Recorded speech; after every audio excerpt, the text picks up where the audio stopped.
ഇസ്രായേലിനെ തിരിച്ചടിച്ച് ഇറാൻ 100-ലധികം ഡ്രോണുകൾ അയച്ചു. അതേസമയം ആണവ കരാറിൽ ഒപ്പുവെക്കാൻ ഇറാനെ അമേരിക്ക ഭീഷണിപ്പെടുത്തിയിട്ടുണ്ട്. ഇപ്പോൾ ന്യൂസ് ഡെസ്കിൽ നിന്നും ശ്രുതി കൂടി ചേരുന്നുണ്ട്. ശ്രുതി, ഒടുവിൽ തിരിച്ചടിച്ചിരിക്കുകയാണ് ഇറാനൊപ്പം മറ്റൊരു കാര്യം കൂടിയുണ്ട്. ഈ ആണവ കരാറിൽ ഒപ്പുവെക്കണം എന്നുള്ള കാര്യം ഇപ്പോൾ ഇറാനെ അമേരിക്ക ഭീഷണിപ്പെടുത്തിയിട്ടുണ്ട്. ആ ഭീഷണിയുമായി രംഗത്ത് വന്നിട്ടുണ്ട്. എന്താണ് വിവരങ്ങൾ? വർഷ, പശ്ചിമേഷ്യയിൽ വീണ്ടും ഒരു യുദ്ധം സംജാതമായിരിക്കുകയാണ്.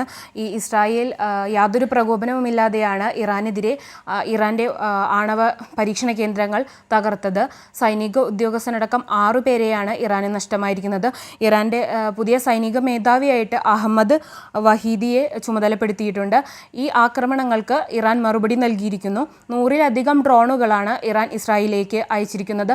ഈ സാഹചര്യത്തിൽ ആദ്യഘട്ടത്തിലൊക്കെ അമേരിക്ക ഈ ഇസ്രായേലിന് പിന്തുണ നൽകിയില്ല എന്നുള്ള തരത്തിലുള്ള പ്രസ്താവനകൾ ഇറക്കിയിരുന്നു. US സ്റ്റേറ്റ് വ്യക്തമാക്കിയിരുന്നു. ഇതിന് പിന്നാലെ ഈ ഏതാനും മണിക്കൂറുകൾക്ക് മുൻപാണ് ട്രംപിൻ്റെ ഒരു ട്വീറ്റ് വന്നത്. ആ ട്വീറ്റ് ഇങ്ങനെയായിരുന്നു: ഇറാൻ അവശേഷിക്കുന്നതിന് മുമ്പ്, അതായത് ഇറാൻ തീരുന്നതിന് മുൻപ് ആണവ കരാറിൽ ഏർപ്പെടണമെന്നാണ് ഈ ട്രംപ് ഇറാനോട് ആവശ്യപ്പെടുന്നത്. അപ്പോൾ ഇതിൽ നിന്നും മനസ്സിലാക്കേണ്ടത് ഇസ്രായേലിൻ്റെ ആക്രമണത്തിന് പിന്നിൽ ട്രംപും അമേരിക്കയും ഉണ്ടെന്ന് തന്നെയാണ്. ഈ ഇറാൻ മാധ്യമങ്ങൾ റിപ്പോർട്ട് ചെയ്യുന്നത് 95 പേരോളം പരിക്കു പറ്റിയിട്ടുണ്ട്. നിലവിൽ ഈ യുദ്ധം തുടരുകയാണ്, അതായത് ഇസ്രായേലിൻ്റെ ആക്രമണം തുടരുകയാണെന്നാണ് ഇപ്പോൾ കിട്ടുന്ന വിവരം.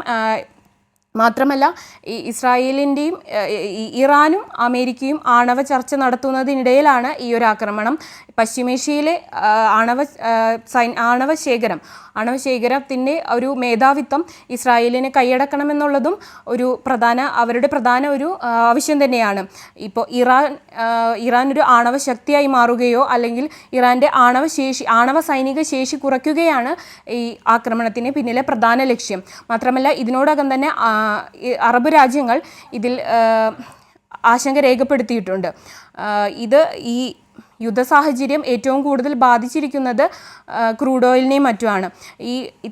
ജനുവരിന് ശേഷം അയച്ച ഇസ്രായേലിനെതിരെ തിരിച്ചടിച്ചിരിക്കുകയാണ് ഇറാൻ. അതേസമയം ആണവ കരാറിൽ ഒപ്പുവെക്കാൻ ഇറാനെ അമേരിക്ക ഭീഷണിപ്പെടുത്തി എന്നൊരു ഏറ്റവും പ്രധാനപ്പെട്ട ഒരു വാർത്ത കൂടി ഇപ്പോൾ വരുന്നുണ്ട്. വിവരങ്ങളാണ് ന്യൂസ് ഡെസ്കിൽ നിന്നും ശ്രുതി നൽകിയത്.